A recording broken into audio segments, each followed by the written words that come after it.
Chapter 12. Several days went by, and Rastignac lived in a whirl of gaiety. He dined almost every day with Madame de Nucingen, and went wherever she went, only returning to the Rue Neuve Sainte Geneviève in the small hours. He rose at midday, and dressed to go into the Bois with Delphine if the day was fine, squandering in this way time that was worth far more than he knew. He turned as eagerly to learn the lessons of luxury, and was as quick to feel its fascination, as the flowers of the date palm to receive the fertilizing pollen. He played high, lost and won large sums of money, and at last became accustomed to the extravagant life that young men lead in Paris. He sent 1,500 francs out of his first winnings to his mother and sisters, sending handsome presents as well as the money. He had given out that he meant to leave the Maison Vauquer, but January came and went, and he was still there, still unprepared to go. One rule holds good of most young men, whether rich or poor: they never have money for the necessaries of life, but they have always money to spare for their caprices, an anomaly which finds its explanation in their youth, and in the almost frantic eagerness with which youth grasps at pleasure. They are reckless with anything obtained on credit, while everything for which they must pay in ready money is made to last as long as possible. If they cannot have all that they want, they make up for it, it would seem, by squandering what they have. To state the matter simply, a student is far more careful of his hat than of his coat, because the latter being a comparatively costly article of dress, it is in the nature of things that a tailor should be a creditor. But it is otherwise with the hatter. The sums of money spent with him are so modest that he is the most independent and unmanageable of his tribe, and it is almost impossible to bring him to terms. The young man in the balcony of a theatre who displays a gorgeous waistcoat for the benefit of the fair owners of opera glasses has very probably no socks in his wardrobe, for the hosier is another of the genus of weevils that nibble at the purse. This was Rastignac's condition. His purse was always empty for Madame Vauquer, always full at the demand of vanity. There was a periodical ebb and flow in his fortunes, which was seldom favorable to the payment of just debts. If he was to leave that unsavory and mean abode, where from time to time his pretensions met with humiliation, the first step was to pay his hostess for a month's board and lodging, and the second to purchase furniture worthy of the new lodgings he must take in his quality of dandy, a course that remained impossible. Rastignac, out of his winnings at cards, would pay his jeweler exorbitant prices for gold watches and chains, and then, to meet the exigencies of play, would carry them to the pawnbroker, that discreet and forbidding-looking friend of youth.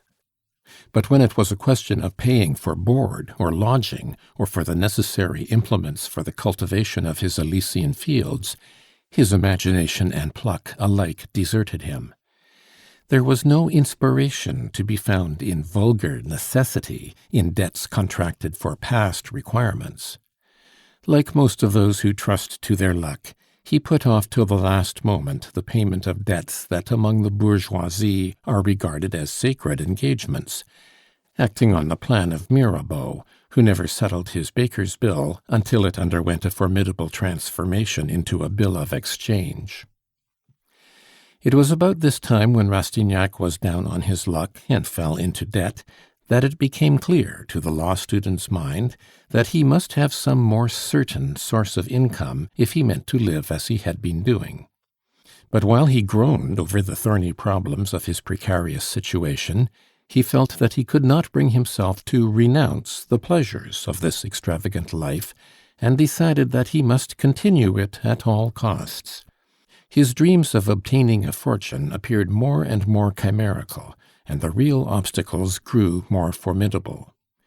His initiation into the secrets of the Nucingen household had revealed to him that if he were to attempt to use this love affair as a means of mending his fortunes, he must swallow down all sense of decency and renounce all the generous ideas which redeem the sins of youth. He had chosen this life of apparent splendor, but secretly gnawed by the canker-worm of remorse, a life of fleeting pleasure dearly paid for by persistent pain. Like Le Distrait of La Bruyere, he had descended so far as to make his bed in a ditch. But, also like Le Distrait, he himself was uncontaminated, as yet, by the mire that stained his garments. "So we have killed our mandarin, have we?" said Bianchon one day as they left the dinner table. "Not yet," he answered, "but he is at his last gasp." The medical student took this for a joke, but it was not a jest. Eugène had dined in the house that night for the first time in a long while, and had looked thoughtful during the meal. He had taken his place beside Mademoiselle Taillefer, and stayed through the dessert, giving his neighbor an expressive glance from time to time. A few of the boarders discussed the walnuts at the table, and others walked about the room, still taking part in the conversation which had begun among them. People usually went when they chose, the amount of time that they lingered being determined by the amount of interest that the conversation possessed for them, or by the difficulty of the process of digestion. In winter-time the room was seldom empty before 8 o'clock, when the four women had it all to themselves, and made up for the silence previously imposed upon them by the preponderating masculine element. This evening Vautrin had noticed Eugène's abstractedness, and stayed in the room, though he had seemed to be in a hurry to finish his dinner and go. All through the talk afterwards he had kept out of the sight of the law student, who quite believed that Vautrin had left the room. He now took up his position cunningly in the sitting-room, instead of going when the last boarders went. He had fathomed the young man's thoughts, and felt that a crisis was at hand. Rastignac was, in fact, in a dilemma, which many another young man must have known. Madame de Nucingen might love him, or might merely be playing with him, but in either case Rastignac had been made to experience all the alternations of hope and despair of genuine passion, and all the diplomatic arts of a Parisienne had been employed on him. After compromising herself by continually appearing in public with Madame de Beauseant's cousin, she still hesitated, and would not give him the lover's privileges which he appeared to enjoy. For a whole month she had so wrought on his senses that at last she had made an impression on his heart.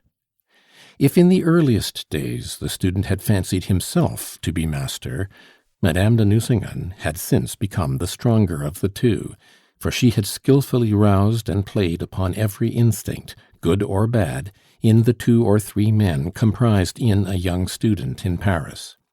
This was not the result of deep design on her part, nor was she playing a part.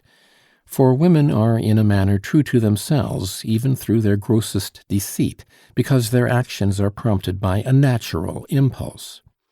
It may have been that Delphine, who had allowed this young man to gain such an ascendancy over her, conscious that she had been too demonstrative, was obeying a sentiment of dignity, and either repented of her concessions, or it pleased her to suspend them. It is so natural to a Parisienne, even when passion has almost mastered her, to hesitate and pause before taking the plunge, to probe the heart of him to whom she entrusts her future. And once already Madame de Nucingen's hopes had been betrayed, and her loyalty to a selfish young lover had been despised. She had good reason to be suspicious. Or it may have been that something in Eugène's manner, for his rapid success was making a coxcomb of him, had warned her that the grotesque nature of their position had lowered her somewhat in his eyes. She doubtless wished to assert her dignity. He was young, and she would be great in his eyes, for the lover who had forsaken her had held her so cheap that she was determined that Eugène should not think her an easy conquest, and for this very reason he knew that de Marsay had been his predecessor. Finally, after the degradation of submission to the pleasure of a heartless young rake, It was so sweet to her to wander in the flower-strewn realms of love that it was not wonderful that she should wish to dwell a while on the prospect, to tremble with the vibrations of love, to feel the freshness of the breath of its dawn. The true lover was suffering for the sins of the false. This inconsistency is unfortunately only to be expected so long as men do not know how many flowers are mown down in a young woman's soul by the first stroke of treachery. Whatever her reasons may have been, Delphine was playing with Rastignac, and took pleasure in playing with him, doubtless because she felt sure of his love, and confident that she could put an end to the torture as soon as it was her royal pleasure to do so. Eugene's self-love was engaged. He could not suffer his first passage of love to end in a defeat, and persisted in his suit, like a sportsman determined to bring down at least one partridge to celebrate his first feast of Saint-Hubert. The pressure of anxiety, his wounded self-love, his despair, real or feigned, drew him nearer and nearer to this woman. All Paris credited him with this conquest, and yet he was conscious that he had made no progress since the day when he saw Madame de Nucingen for the first time. He did not know, as yet, that a woman's coquetry is sometimes more delightful than the pleasure of secure possession of her love, and was possessed with helpless rage. If at this time, while she denied herself to love, Eugène gathered the springtide spoils of his life, the fruit, somewhat sharp and green and dearly bought, was no less delicious to the taste.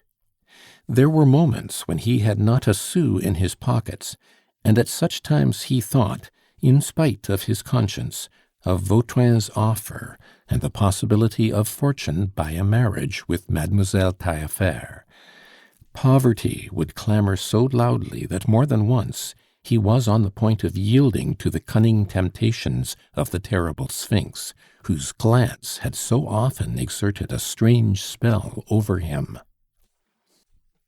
Poiret and Mademoiselle Michonneau went up to their rooms, and Rastignac, thinking that he was alone with the women in the dining-room, sat between Madame Vauquer and Madame Couture, who was nodding over the woolen cuffs that she was knitting by the stove, and looked at Mademoiselle Taillefer so tenderly that she lowered her eyes.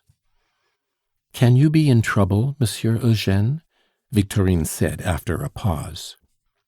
"Who has not his troubles?" answered Rastignac. "If we men were sure of being loved, sure of a devotion which would be our reward for the sacrifices which we are always ready to make, then perhaps we should have no troubles." For answer, Mademoiselle Taillefer only gave him a glance, but it was impossible to mistake its meaning. "You, for instance, mademoiselle, you feel sure of your heart to-day, but are you sure that it will never change?" A smile flitted over the poor girl's lips. It seemed as if a ray of light from her soul had lighted up her face. Eugène was dismayed at the sudden explosion of feeling caused by his words. "Ah, but suppose," he said, "that you should be rich and happy to-morrow. Suppose that a vast fortune dropped down from the clouds for you. Would you still love the man whom you loved in your days of poverty?" A charming movement of the head was her only answer. "Even if he were very poor?" Again the same mute answer. "What nonsense are you talking, you two?" exclaimed Madame Vauquer. "Never mind," answered Eugène. "We understand each other." "So there is to be an engagement of marriage between Monsieur le Chevalier Eugène de Rastignac and Mademoiselle Victorine Taillefer, is there?" The words were uttered in Vautrin's deep voice, and Vautrin appeared at the door as he spoke. "Oh, how you startled me!" Madame Couture and Madame Vauquer exclaimed together. "I might make a worse choice," said Rastignac, laughing. Vautrin's voice had thrown him into the most painful agitation that he had yet known. "No bad jokes, gentlemen," said Madame Couture. "My dear, let us go upstairs." Madame Vauquer followed the two ladies, meaning to pass the evening in their room, an arrangement that economized fire and candlelight. Eugène and Vautrin were left alone. "I felt sure you would come round to it," said the elder man with the coolness that nothing seemed to shake. "But stay a moment, I have as much delicacy as anybody else. Don't make up your mind on the spur of the moment. You are a little thrown off your balance just now. You are in debt, and I want you to come over to my way of thinking after sober reflection, and not in a fit of passion or desperation.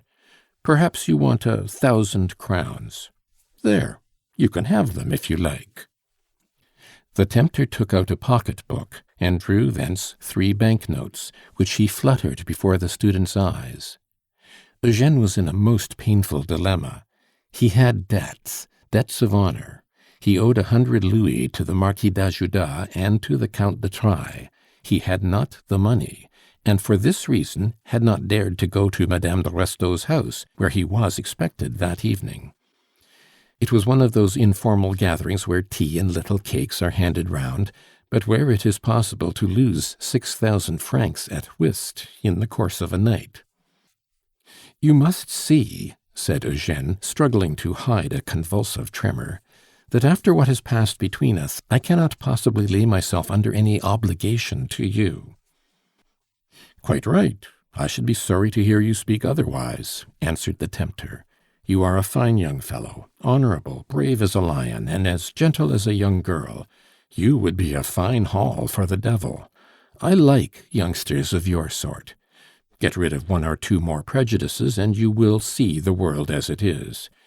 Make a little scene now and then, and act a virtuous part in it, and a man with a head on his shoulders can do exactly as he likes amid deafening applause from the fools in the gallery.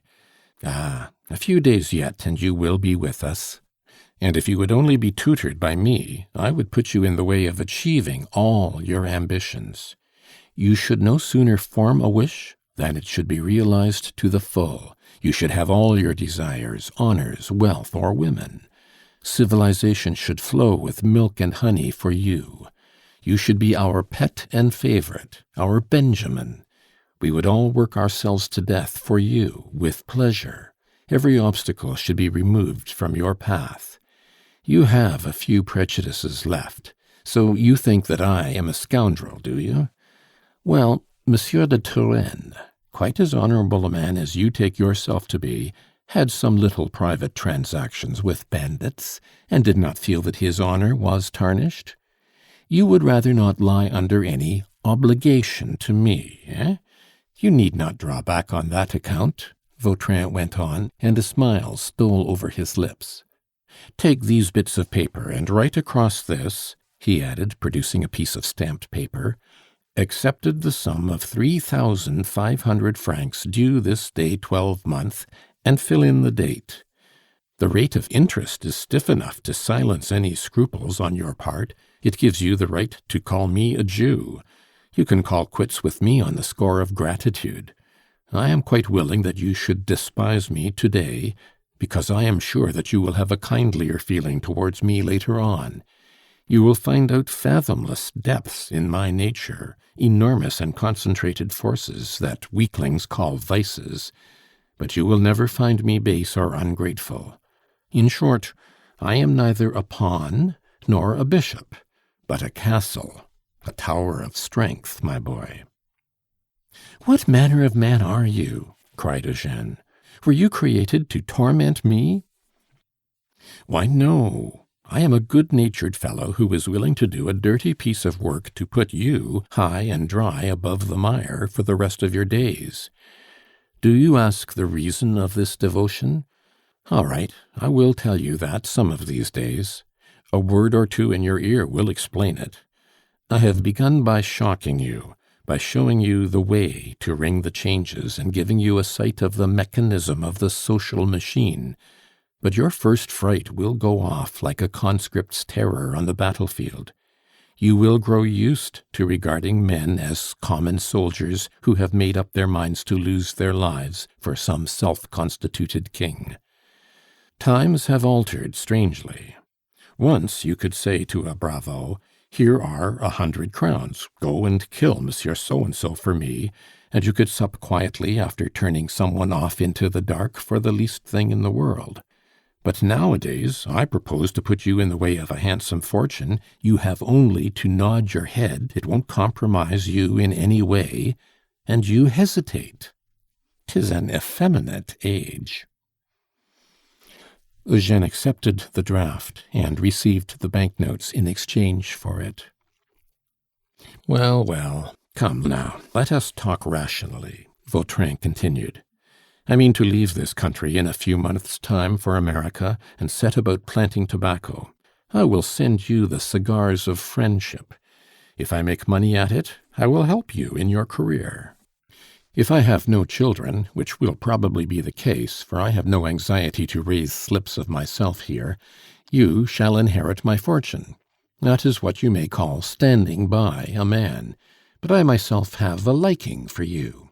I have a mania, too, for devoting myself to someone else. I have done it before. You see, my boy, I live in a loftier sphere than other men do. I look on all actions as means to an end, and the end is all that I look at. What is a man's life to me? Not that," he said, and he snapped his thumbnail against his teeth. "A man, in short, is everything to me, or just nothing at all. Less than nothing if his name happens to be Poiret. You can crush him like a bug, he is flat and he is offensive. But a man is a god when he is like you.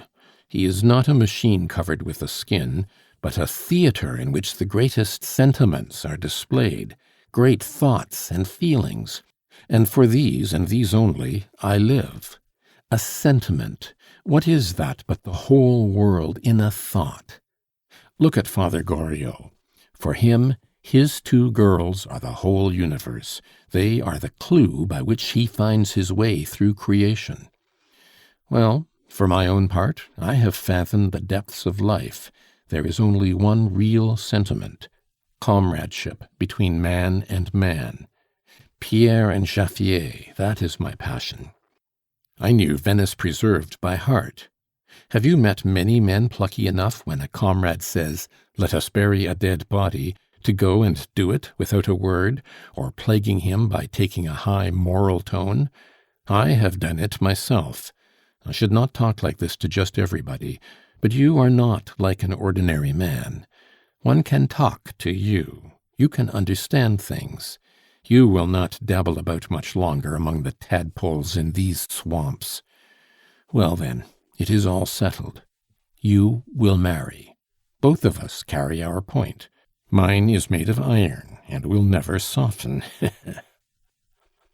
Vautrin went out. He would not wait to hear the student's repudiation. He wished to put Eugène at his ease.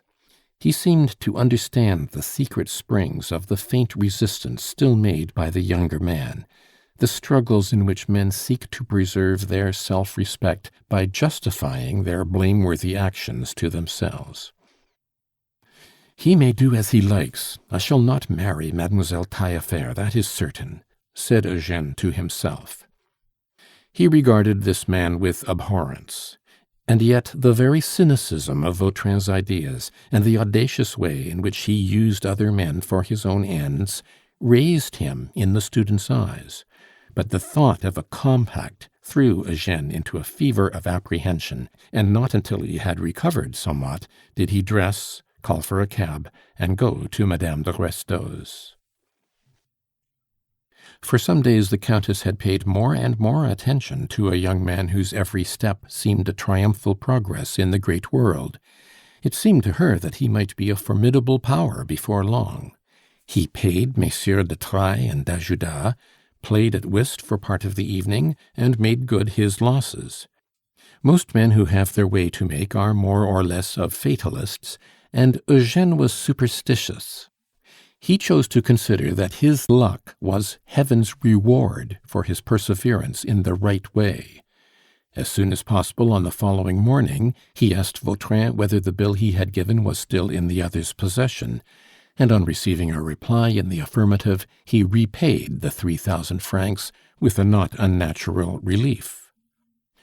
"Everything is going on well," said Vautrin. "But I am not your accomplice," said Eugène. I know," Vautrin broke in. "You are still acting like a child. You are making mountains out of molehills at the outset." 2 days later, Poiret and Mademoiselle Michonneau were sitting together on a bench in the sun. They had chosen a little frequented alley in the Jardin des Plantes, and a gentleman was chatting with them, the same person, as a matter of fact, about whom the medical student had, not without good reason, his own suspicions. "Mademoiselle," this Monsieur Gondureau was saying, "I do not see any cause for your scruples. His Excellency, Monseigneur the Minister of Police—" "Ah!" echoed Poiret, "His Excellency Monseigneur the Minister of Police." "Yes, His Excellency is taking a personal interest in the matter," said Gondureau. Who would think it probable that Poiret, a retired clerk, doubtless possessed of some notions of civic virtue, though there might be nothing else in his head, who would think it likely that such a man would continue to lend an ear to the supposed independent gentleman of the Rue de Buffon, when the latter dropped the mask of a decent citizen by that word police, and gave a glimpse of the features of a detective from the Rue de Jerusalem? And yet nothing was more natural. Perhaps the following remarks from the hitherto unpublished records made by certain observers will throw a light on the particular species to which Poiret belonged in the great family of fools.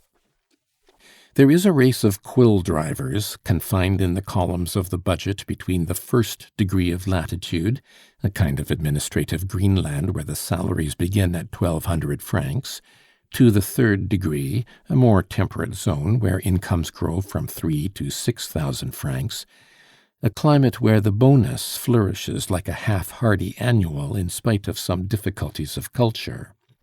A characteristic trait that best reveals the feeble narrow-mindedness of these inhabitants of petty officialdom is a kind of involuntary, mechanical, and instinctive reverence for the grand lama of every ministry, known to the rank and file only by his signature, an illegible scrawl, and by his title, His Excellency Monseigneur le Ministre. 5 words which produce as much effect as the Il Bondo Cani of the Caliph de Bagdad. 5 words which in the eyes of this low order of intelligence represent a sacred power from which there is no appeal. The minister is administratively infallible for the clerks in the employ of the government, as the Pope is infallible for good Catholics. Something of this peculiar radiance invests everything he does or says, or that is said or done in his name. The robe of office covers everything and legalizes everything done by his orders. Does not his very title, His Excellency, vouch for the purity of his intentions and the righteousness of his will, and serve as a sort of passport and introduction to ideas that otherwise would not be entertained for a moment?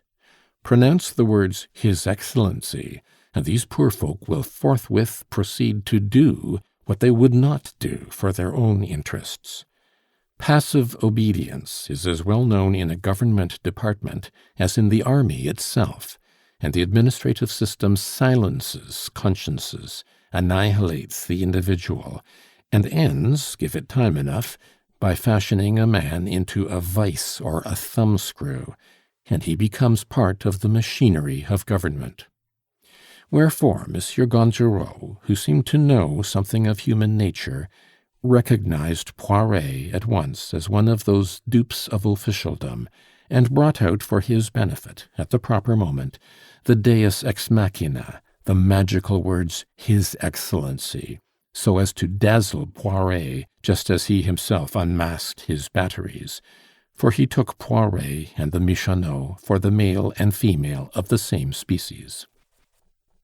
"If His Excellency himself, His Excellency the Minister, that is quite another thing," said Poiret. "You seem to be guided by this gentleman's opinion, and you hear what he says," said the man of independent means, addressing Mademoiselle Michonneau. "Very well. His Excellency is at this moment absolutely certain that the so-called Vautrin, who lodges at the Maison Vauquer, is a convict who escaped from penal servitude at Toulon, where he is known by the nickname Trompe la Mort." "Trompe la Mort?" said Poiret.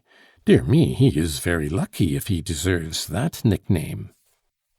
"Well, yes," said the detective. "They call him so because he has been so lucky as not to lose his life in the very risky businesses that he has carried through. He is a dangerous man, you see. He has qualities that are out of the common. The thing he is wanted for, in fact, was a matter which gained him no end of credit with his own set." "Then he is a man of honor?" asked Poiret. "Yes, according to his notions.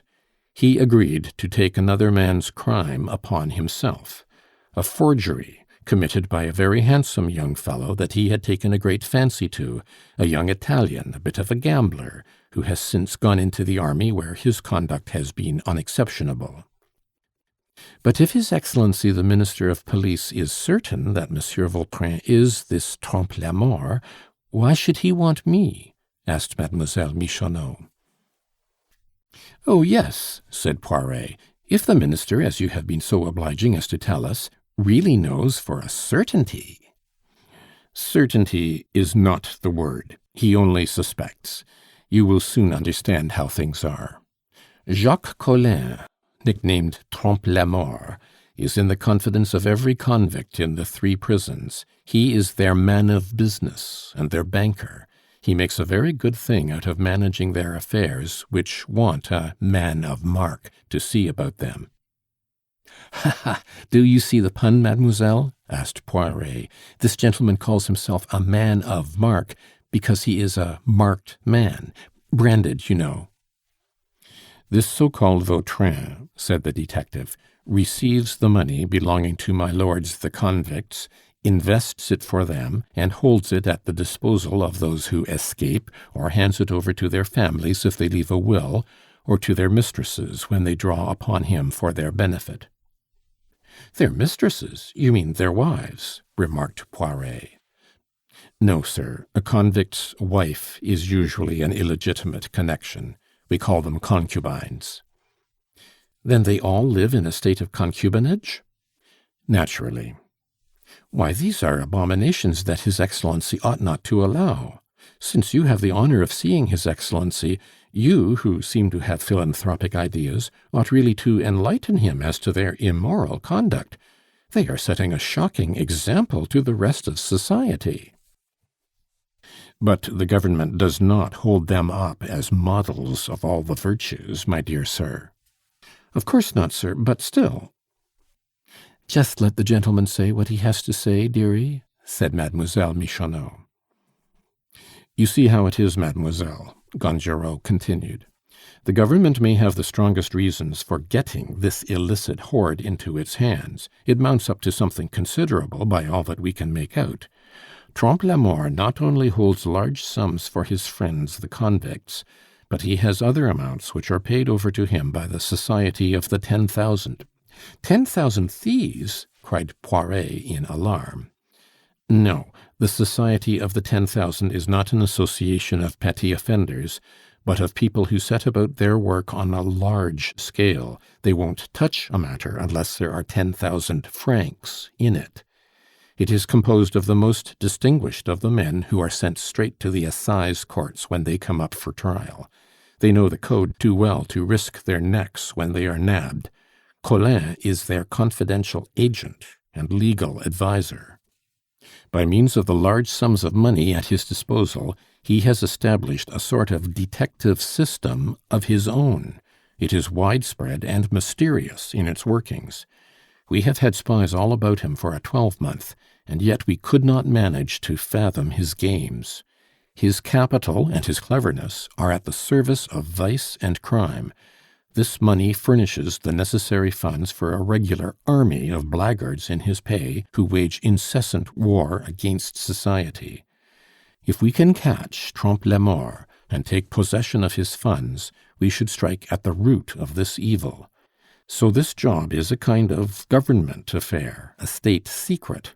and likely to redound to the honor of those who bring the thing to a successful conclusion. You, sir, for instance, might very well be taken into a government department again. They might make you secretary to a commissary of police. You could accept that post without prejudice to your retiring pension." Mademoiselle Michonneau interposed at this point with, "What is there to hinder Trompe la Mort from making off with the money?" "Oh," said the detective, "a man is told off to follow him everywhere he goes, with orders to kill him if he were to rob the convicts. Then it is not quite as easy to make off with a lot of money as it is to run away with a young lady of family. Besides, Collin is not the sort of fellow to play such a trick. He would be disgraced, according to his notions." "You are quite right, sir," said Poiret. "Utterly disgraced he would be." "But none of all this explains why you do not come and take him without more ado," remarked Mademoiselle Michonneau. "Very well, mademoiselle, I will explain. But," he added in her ear, "keep your companion quiet, or I shall never have done. The old boy ought to pay people handsomely for listening to him.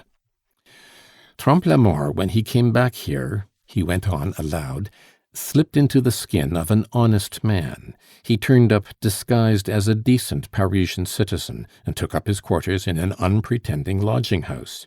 He is cunning, that he is. You don't catch him napping. Then Monsieur Vautrin is a man of consequence, who transacts a good deal of business." "Naturally," said Poiret to himself. "And suppose that the minister were to make a mistake and get hold of the real Vautrin. He would put everyone's back up among the businessmen in Paris, and public opinion would be against him. Monsieur le Préfet de Police is on slippery ground. He has enemies.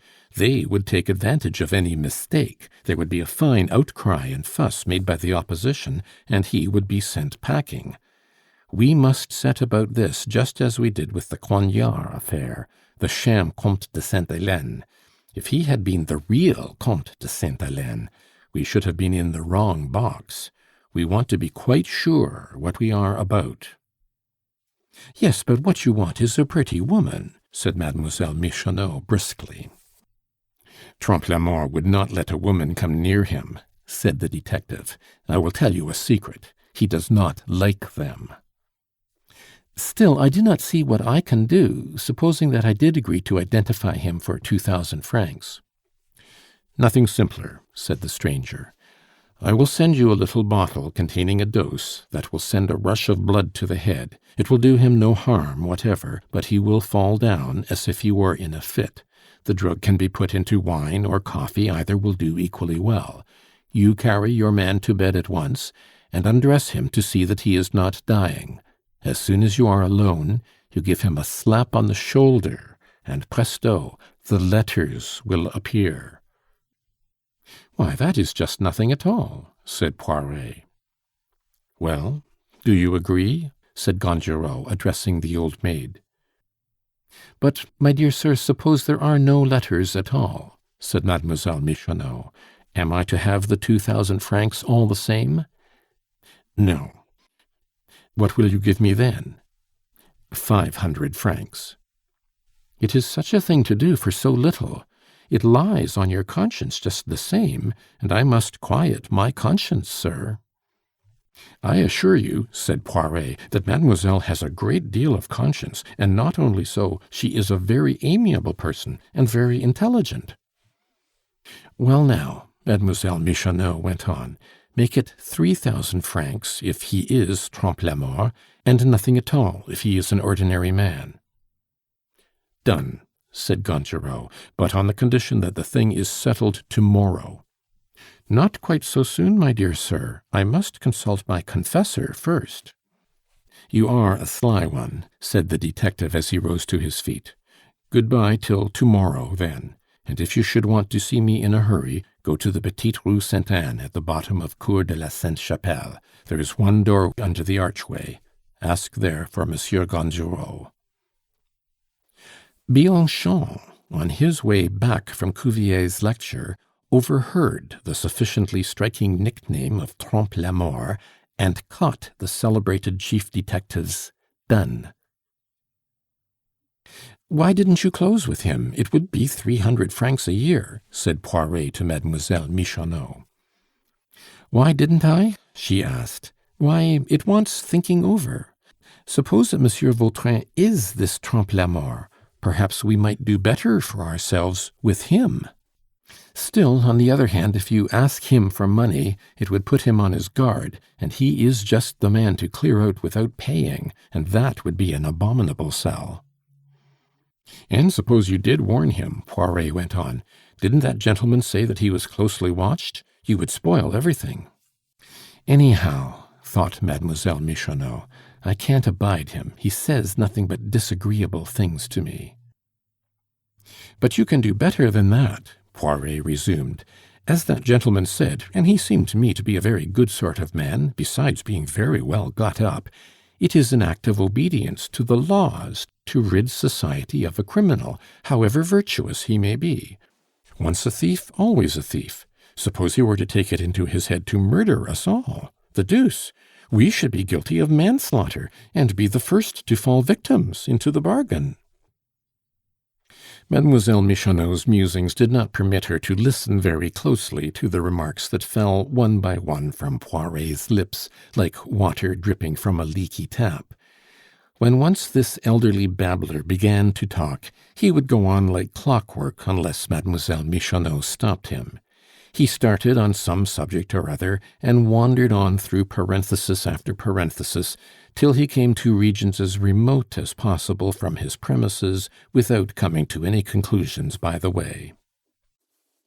By the time they reached the Maison Vauquer, he had tacked together a whole string of examples and quotations, more or less irrelevant to the subject in hand, which led him to give a full account of his own deposition in the case of the Sieur Ragulot versus Dame Morin, when he had been summoned as a witness for the defense.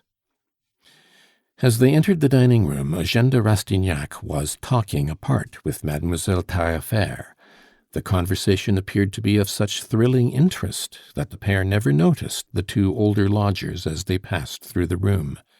None of this was thrown away on Mademoiselle Michonneau. "I knew how it would end," remarked that lady, addressing Poiret. "They have been making eyes at each other in a heart-rending way for a week past." "Yes," he answered. "So she was found guilty."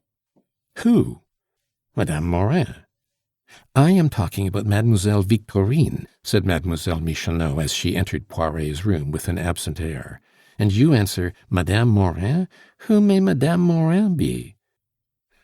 "What can Mademoiselle Victorine be guilty of?" demanded Poiret. "Guilty of falling in love with Monsieur Eugène de Rastignac, and going further and further without knowing exactly where she is going. Poor innocent!" End of chapter 12.